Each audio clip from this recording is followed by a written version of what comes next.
ये कहानी एक धीमी रफ्तार वाली, भावनात्मक और खूबसूरत प्रेम कहानी होगी जिसमें प्यार, दूरियां, संघर्ष और मिलन सब कुछ होगा।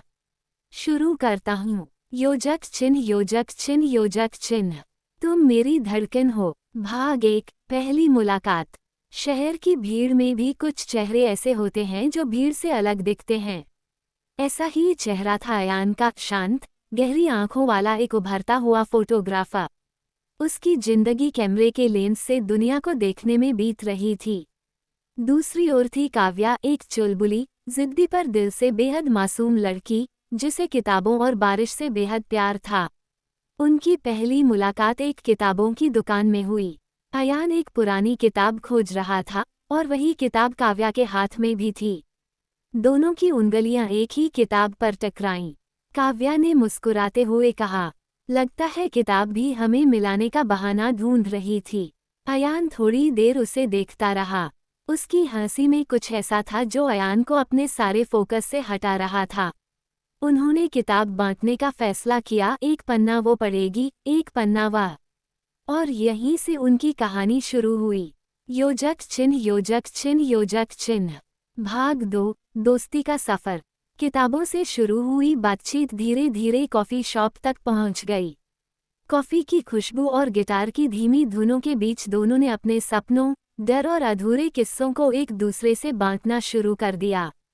काव्या अक्सर कहती, अयान, तुम्हारी आंखों में कोई छुपा दर्द है जिसे तुम दिखाना नहीं चाहते। अयान बस मुस्कुरा देता। उसका अतीत कुछ ऐसा था जिसे वह शब्दों में बयां नहीं कर पाता था। काव्या उसकी दुनिया में धीरे धीरे रोशनी भरने लगी। वो उसे हंसना सिखा रही थी, जीना सिखा रही थी। वो लॉन्ग ड्राइव्स, वो बारिश में भीगते हुए लड़ाइयाँ, वो चुपचाप छत पर बैठकर तारों को देखना, दोनों के बीच एक ऐसा रिश्ता बन गया था जिसे नाम देना मुश्किल था। दोस्ती से ज्यादा, प्यार से थोड़ा कम, या शायद वही था जिसे प्यार कहते हैं। योजक चिन्ह योजक चिन्ह योजक चिन्ह। भाग 3। इकरार की रात। एक रात, जब पूरा शहर बारिश में भीग रहा था, अयान और काव्या छत पर बैठे थे। बारिश की बूंदों में एक अजीब सी खामोशी थी। काव्या ने धीरे से पूछा, क्या तुम भी मुझे वैसे ही महसूस करते हो जैसे मैं करती हूँ?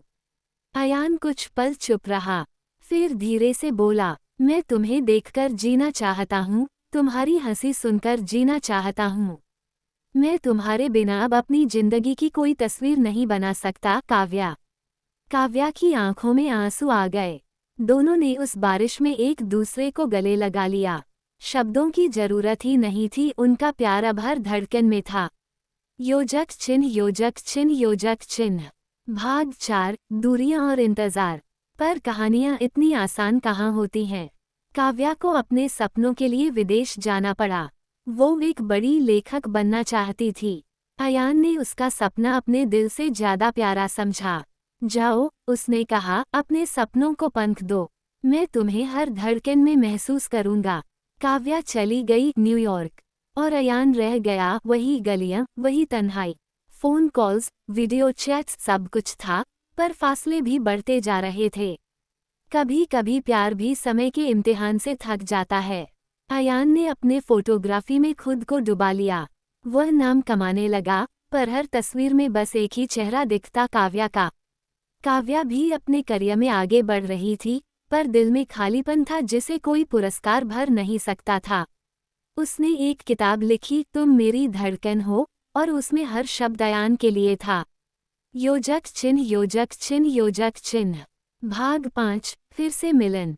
3 साल बीत गए। एक दिन अयान को एक बुक लॉन्च का निमंत्रण मिला। किताब का नाम था, तुम मेरी धड़कन हो। उसका दिल तेजी से धड़कने लगा।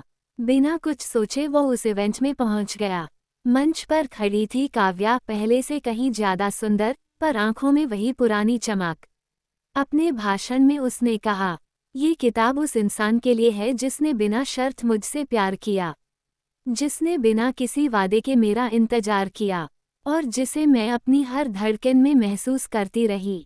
अयान की आंखों में आंसू थे। काव्या ने स्टेज से उसे देखा, मुस्कुराई, और धीमे कदमों से उसकी ओर चली आई। भीड़ के बीच, कैमरों की चमक के बीच, उन्होंने एक दूसरे को गले लगा लिया। इस बार कोई दूरियां नहीं थीं।